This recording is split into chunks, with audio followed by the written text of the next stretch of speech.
नमस्कार दोस्तों, मैं हूं संतोष पाठक और आप लोग देखना शुरू कर चुके हैं संतोष पाठक ऑफिशियल यूट्यूब प्लेटफॉर्म। राष्ट्रीय स्वयंसेवक संघ अपना शताब्दी वर्ष मना रहा है।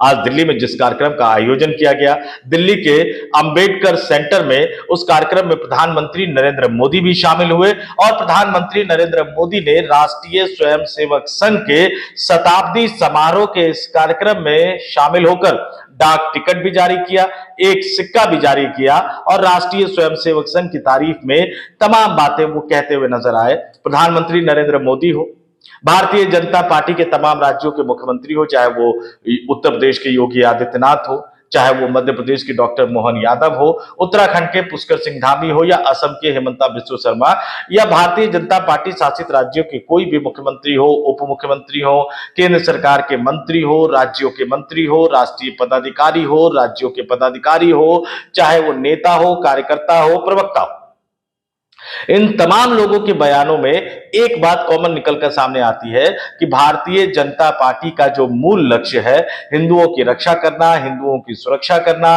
हिंदू संस्कृति को फिर से स्थापित करना, भारत के प्राचीन गौरव, भारत के प्राचीन संस्कृति को फिर से स्थापित करना, सबका साथ, सबका विकास, सबका विश्वास, इस थ्योरी में भी, इस सिद्धांत में भी, इस नारे में भी इस देश की बहुसंख्यक आबादी की सुरक्षा की चिंता वो जरूर जताते रहते हैं, वो जरूर जाहिर करते रहते हैं। एक मैसेज भी दिया जाता है कि देखो हिंदू खतरे में है, हिंदू तब तक ही सुरक्षित रहेगा जब तक भारतीय जनता पार्टी शासन करेगी, यानी भारतीय जनता पार्टी के राज में हिंदू सुरक्षित है। क्या वाकई ऐसा हो रहा है? जी, ये सवाल बहुत गहरे हैं।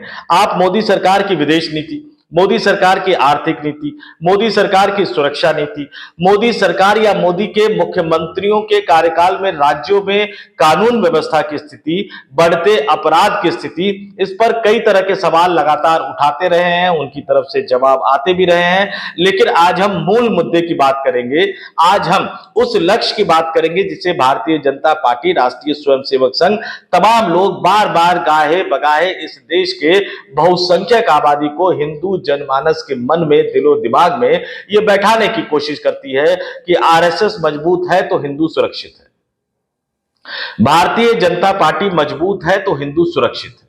लेकिन अब उसकी पोल खुद भारतीय जनता पार्टी के, अब उनको नेता कह लीजिए या भारतीय जनता पार्टी की विचारधारा से जुड़े लोग कह लीजिए, वो खुद ही अब इन तमाम चीजों की पोल खोलते हुए एक एक करके नजर आ रहे हैं।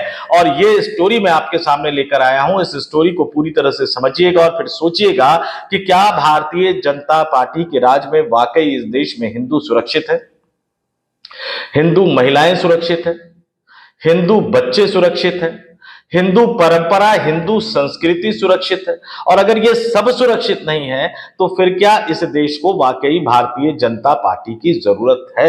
आज मैं कोई विदेश नीति, आज मैं कोई सुरक्षा नीति, आज मैं कोई आर्थिक नीति, कोई जीएसटी, कोई महंगाई की बात नहीं करूंगा।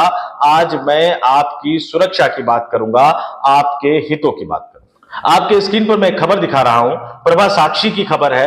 अगर आप अलग अलग न्यूज वेबसाइट पे जाएंगे तो उस पर भी यह खबर होगी, लेकिन प्रभा साक्षी खबर की हेडलाइन देखिए, मध्य प्रदेश के 27 मदरसों में 500 हिंदू बच्चों का दाखिला हुआ, धर्मांतरण की साजिश, एनएचआरसी ने एमपी यानी मध्य प्रदेश सरकार से मांगी रिपोर्ट। चौंक गए होंगे, मदरसे में हिंदू बच्चे, वो भी एक दो नहीं, 500 हिंदू बच्चे। और मदरसों में उनको क्या पढ़ाया जा रहा है? क्या एनसीईआरटी की किताब पढ़ाई जा रही है? क्या एनसीईआरटी की हिंदी, इंग्लिश, मैथ, सामाजिक विज्ञान और विज्ञान की किताबें पढ़ाई जा रही हैं? क्या नहीं। और ये कोई हम नहीं कह रहे हैं, एक शिकायती पत्र पहुंचा। किसके पास शिकायती पत्र पहुंचा? राष्ट्रीय मानवाधिकार आयोग के पास शिकायती पत्र पहुंचा और एनएचआरसी ने मध्य प्रदेश की सरकार को एक तरह से नोटिस जारी कर दिया कि भाई बताओ इस खबर की सच्चाई क्या है। अब मध्य प्रदेश में किसकी सरकार है, मध्य प्रदेश में किसका शासन है, इन तमाम चीजों पर हम आगे आएंगे। लेकिन जरा मैं आपको बता दूं कि आखिर ये पूरा मसला क्या है और कहां से ये विवाद छिड़ गया। दरअसल मध्य प्रदेश में ये खबर निकलकर सामने आई कि राज्य के कई अवैध मदरसों में 500 से ज्यादा हिंदू बच्चों को जबरन कुरान पढ़ने और इस्लाम धर्म अपनाने के लिए दबाव डाला जा रहा है। राष्ट्रीय मानवाधिकार आयोग यानी एनएचआरसी ने इस मामले का संज्ञान लिया है और राज्य सरकार से 15 दिनों के भीतर विस्तृत रिपोर्ट मांगी है। शिकायत शिकायत क्या थी? शिकायत के अनुसार राज्य के कई मदरसे कथित तौर पर गैर मुस्लिम बच्चों को कुरान पढ़ने के लिए मजबूर कर रहे हैं और उन पर इस्लाम अपनाने का दबाव बना रहे हैं। और आगे इस पूरी खबर को अगर देखिए तो एनएचआरसी ने इन आरोपों पर कार्रवाई करते हुए स्कूली शिक्षा विभाग के प्रमुख सचिव को जांच करने का निर्देश दिया है। एनएचआरसी के सदस्य प्रियांक कानूनगो ने, इनकी नियुक्ति भी मोदी सरकार ने की है। एनएचआरसी के सदस्य प्रियांक कानूनगो ने पुष्टि की है कि आयोग को 26 सितंबर को एक शिकायत मिली थी जिसमें मध्य प्रदेश में एक संगठित धर्मांतरण रैकेट के अस्तित्व का दावा किया गया है। राष्ट्रीय मानवाधिकार आयोग ने बिना सरकारी अनुमति के चल रहे, अब ये जिलों के नाम देखिए, ये मध्य प्रदेश में एक दो जगह का वाकया नहीं है।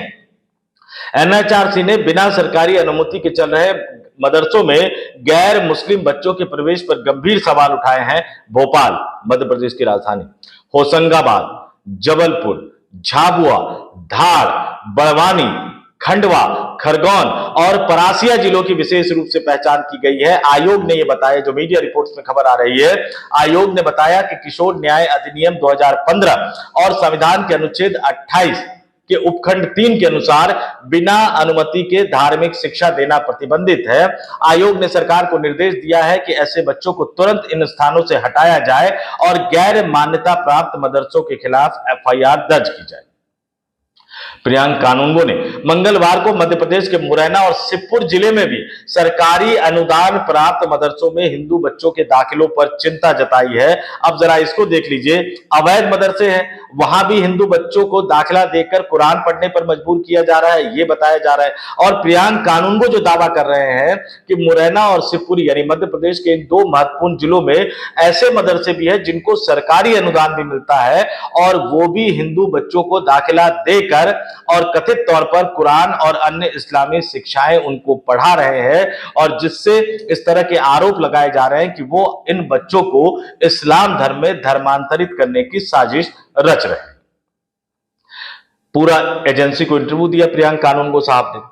न्यूज एजेंसी सबसे बड़ी एजेंसी, आप समझ गए होंगे। तो उस न्यूज एजेंसी को जो बाइट दिया, आप प्रियांक कानूनगो के सोशल मीडिया पर भी जा सकते हैं, देख सकते हैं क्या क्या वो कहते हुए नजर आ रहे हैं। लेकिन उसमें जो बाइट उन्होंने दी, जो बयान उन्होंने दिया, उसमें सीधे सीधे कहा कि हमें मुरैना और शिवपुरी मध्य प्रदेश में सरकारी अनुदान प्राप्त मदरसों में लगभग 500 हिंदू बच्चों के दाखिले की शिकायत मिली है। शिकायतकर्ता ने कुरान और उससे जुड़े विषयों को पढ़ाकर हिंदू बच्चों का धर्मांतरण कराने की साजिश का आरोप लगाया है और उससे जुड़े विषयों को पढ़ाकर जो इस आरोप को दोहरा दिया गया एक तरह से कि धर्मांतरण किस तरह से करवाया जा रहा है, इस तरह से आरोप लगाए जा रहे हैं। और उन्होंने कहा कि हमने ये शिकायत मध्य प्रदेश सरकार को जांच के लिए भेज दी है। मध्य प्रदेश सरकार, गौर कीजिएगा, मध्य प्रदेश की भारतीय जनता पार्टी की सरकार। अब जरा शिकायत की बात भी कर लेते हैं। जो शिकायत एनएचआरसी को 26 सितंबर को एक पत्र के माध्यम से मिली थी, जिसमें शिकायतकर्ता ने आरोप लगाया कि मध्य प्रदेश के विभिन्न जिलों में एक सुसंगठित अवैध धर्मांतरण गिरोह चल रहा है, जो 556 हिंदू बच्चों को 27 अनधिकृत मदरसों में दाखिला दिलाकर उन्हें इस्लाम धर्म अपनाने के इरादे से निशाना बना रहा है। शिकायत में आगे क्या कहा गया? मुरैना, इस्लामपुरा, जौरा, पौरसा, अंबा, कैलारस, संबलगढ़ और अन्य इलाकों में स्थित ये मदरसे किशोर न्याय देखभाल एवं संरक्षण अधिनियम 2015 का उल्लंघन करते हुए बिना उचित सरकारी अनुमति के हिंदू नाबालिगों को कुरान और हदीस पढ़ा रहे हैं। यह भारतीय संविधान के अनुच्छेद 28(3) और 16 अगस्त 2024 के मध्य प्रदेश सरकार के आदेश का उल्लंघन है, जो गैर इस्लामिक बच्चों को इस्लामी मदरसों में पढ़ने से रोकता है। शिकायतकर्ता ने यह भी आरोप लगाया कि इस रैकेट में अवैध विदेशी फंडिंग और राष्ट्र विरोधी तत्वों से संबंध हो सकते हैं, और 1 साल बीत जाने के बावजूद सरकार ने, ध्यान दीजिएगा, मध्य प्रदेश सरकार ने, फिर से ध्यान दीजिएगा, मध्य प्रदेश की भारतीय जनता पार्टी की सरकार ने, फिर से ध्यान दीजिएगा, मध्य प्रदेश के भाजपाई मुख्यमंत्री डॉक्टर मोहन यादव की सरकार ने सख्त कार्रवाई नहीं की, कोई प्रभावी कार्रवाई नहीं की। इस तरह का आरोप लगाया गया है मध्य प्रदेश की सरकार पर, और अब एनएचआरसी इस पूरे मामले में कूद गया है। अब जरा इस मामले को विस्तार से समझ लीजिए। 2003 से, जी हां, 2003 से मध्य प्रदेश में किसकी सरकार है? थोड़े समय के लिए कांग्रेसी मुख्यमंत्री यानी कमलनाथ की सरकार के कार्यकाल को अगर निकाल दिया जाए तो 2003 के बाद से उमा भारती मध्य प्रदेश के मुख्यमंत्री रही है, बाबूलाल गौड़ मध्य प्रदेश के मुख्यमंत्री रहे हैं, फिर शिवराज सिंह चौहान ने रिकॉर्ड समय तक मध्य प्रदेश के मुख्यमंत्री रहे हैं और वर्तमान में डॉक्टर मोहन यादव मध्य प्रदेश के मुख्यमंत्री हैं। तो भारतीय जनता पार्टी की सरकार को बार बार जिताने के बावजूद अगर मध्य प्रदेश के मतदाताओं को, मध्य प्रदेश के हिंदुओं को अपने बच्चों की सुरक्षा के लिए एनएचआरसी से गुहार लगानी पड़ रही है, तो इसके लिए जिम्मेदार कौन है? इसलिए मैंने सवाल पूछा कि क्या इस खबर के सामने आने के बाद मध्य प्रदेश के भाजपाई मुख्यमंत्री डॉक्टर मोहन यादव इस्तीफा देंगे? और क्या सिर्फ इसके लिए मोहन यादव जिम्मेदार है? मोहन यादव के मंत्रिमंडल में जो तमाम दिग्गज नेता बैठे हुए हैं, जिसमें से कई अनाप शनाप बयानबाजी करते रहते हैं, क्या वो दिग्गज नेता भी अपने अपने मंत्री पद से इस्तीफा देंगे? सवाल इससे भी गहरा है क्योंकि ये 1-2 महीनों का, 1-2 वर्ष का ये मामला नहीं होगा। मध्य प्रदेश में लंबे समय तक राज करने वाले, वर्तमान में केंद्र की नरेंद्र मोदी सरकार में केंद्रीय कृषि एवं किसान कल्याण मंत्री के तौर पर काम कर रहे शिवराज सिंह चौहान भी अपनी लापरवाही, अपनी नाकामी, अपने अक्षम होने के कारण, क्योंकि शिकायत यही कह रही है कि आप हिंदू बच्चों के हितों की रक्षा भी नहीं कर पाए, तो क्या शिवराज सिंह चौहान भी अपने केंद्रीय मंत्रिमंडल के पद से इस्तीफा देंगे? मैं जानता हूं इसका जवाब आपको भी पता है, मुझे भी पता है, कोई इस्तीफा नहीं देगा। लेकिन इस स्टोरी को मैं सिर्फ आपके सामने ये इसलिए लेकर आया हूं कि आप ये समझ सकें कि हिंदुओं की रक्षा करने की बात करने वाले राजनीतिक दल आपके वोटों के बल पर सत्ता में आने के बाद किस तरह से राज करते हैं। ये तमाम तथ्यों को मैंने आपके सामने रख दिया है। कमेंट करके आप खुद बताइएगा कि क्या मध्य प्रदेश के वर्तमान मुख्यमंत्री डॉक्टर मोहन यादव को इस्तीफा देना चाहिए या नहीं देना चाहिए। इसका जवाब आप जरूर कमेंट करके बताइएगा। और दूसरा, आप जरूर बताइएगा कि शिवराज सिंह चौहान भी इसके लिए जिम्मेदार है या नहीं, और अगर वो भी जिम्मेदार है तो उनको भी मंत्रिमंडल से केंद्रीय मंत्रिमंडल से इस्तीफा देना चाहिए या नहीं देना चाहिए। और तीसरा,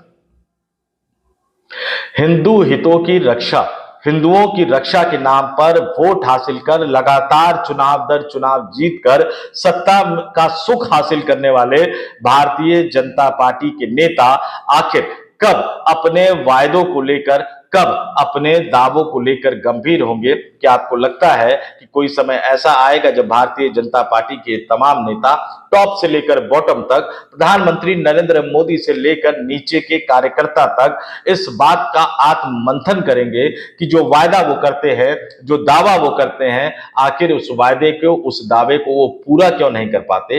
क्यों वो हिंदुओं की रक्षा नहीं कर पा रहे हैं? क्यों वो हिंदू बच्चों को रक्षा नहीं कर पा रहे हैं? क्यों वो भारत से जातिवाद का दंश मिटाकर हिंदू को एकजुट नहीं कर पा रहे हैं? क्यों वो भारत के हितों की रक्षा नहीं कर पा रहे हैं? क्यों विदेश नीति के मोर्चे पर लगातार वो फेल हो रहे हैं? महंगाई के मोर्चे पर क्यों वो फेल हो रहे हैं? जीएसटी छूट के नाम पर पब्लिक को अलग तरीके से क्यों लूटा जा रहा है? इसको बचत उत्सव नहीं, अब तो चपत उत्सव कहा जा रहा है। और इन तमाम चीजों से फिर बार बार एक ही सवाल निकलकर सामने आता है कि कब ये समझेंगे अपनी जिम्मेदारी। आप कमेंट करके जरूर बताइएगा इस स्टोरी के बारे में आपका क्या कहना है। बहुत ही गंभीर स्टोरी है और इसलिए तथ्यों को मैंने आपके सामने रख दिया है। फैसला करना आपका काम है। जाते जाते आपसे अपील करूंगा, अगर ये वीडियो, अगर ये स्टोरी आपको अच्छी लगी तो अपने पास तक मत रोकिएगा, 2-4 लोगों तक फॉरवर्ड कर दीजिएगा, उनको भी कहिएगा कि देखें। और अगर स्टोरी पसंद आए तो हमारे चैनल को सब्सक्राइब जरूर कर लीजिएगा, कमेंट जरूर कीजिएगा, क्योंकि ये आम स्टोरी नहीं है, ये गंभीर स्टोरी है। ये सिर्फ राजनीतिक स्टोरी नहीं है, ये हिंदुओं की, इस देश की बहुसंख्यक आबादी की सुरक्षा से जुड़ी हुई स्टोरी है। इसलिए कमेंट करके जरूर बताइएगा। तो इस वीडियो में इतना ही। मुझे यानी संतोष पाठक को दीजिए इजाजत। आप तमाम लोगों से अपील, आग्रह, देखते रहिए संतोष पाठक ऑफिशियल यूट्यूब प्लेटफॉर्म। नमस्कार।